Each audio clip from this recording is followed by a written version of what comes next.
आज के सत्र में हम ट्विस्ट नोमेचर के बारे में जानेंगे।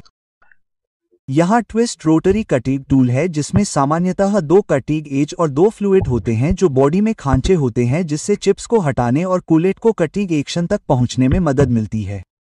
इन्हें शंक स्टाइल से पहचाना जाता है। यहाँ चित्र ट्विस्ट ड्रिल के डिजाइन फीचर और ट्विस्ट ड्रिल को डिजाइन करने के लिए इस्तेमाल किए जाने वाले निम्नलिखित शब्दों को दर्शाता है।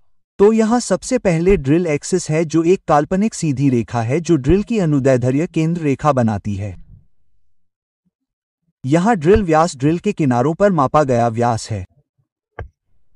यहाँ फ्लूइड ड्रिल की बॉडी में हेलिकल या सीधे खांचे होते हैं जो चिप्स को हटाने और कटिंग फ्लूइड को कटिंग लिप्स तक पहुंचने के लिए कटिंग लिप्स प्रदान करते हैं। यहाँ लैंड कटिंग टूथ और ड्रिल बॉडी के बीच आसन फ्लूइड के बीच का परिधीय भाग है।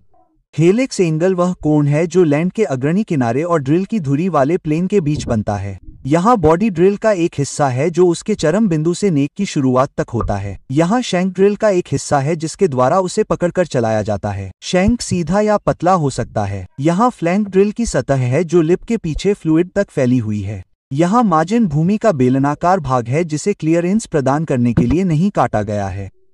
यहाँ पॉइंट एंगल ड्रिल अक्ष के समानांतर और दो कटिंग लिप के समानांतर एक समतल पर प्रक्षेपित दो लिप के बीच का कोण है। यहाँ शतरंज का किनारा वह बिंदु है जहाँ दो कटिंग लिप चरम सिरे पर मिलते हैं।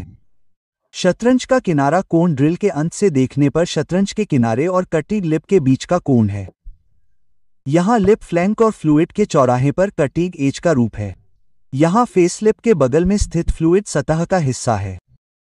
यहाँ वेब डील का केंद्रीय भाग है जो फ्लूइड की जड़ों के बीच स्थित है और पॉइंट से शैंक की ओर बढ़ा हुआ है। यहाँ पॉइंट एंड से वेब तक शतरंज का किनारा बनता है।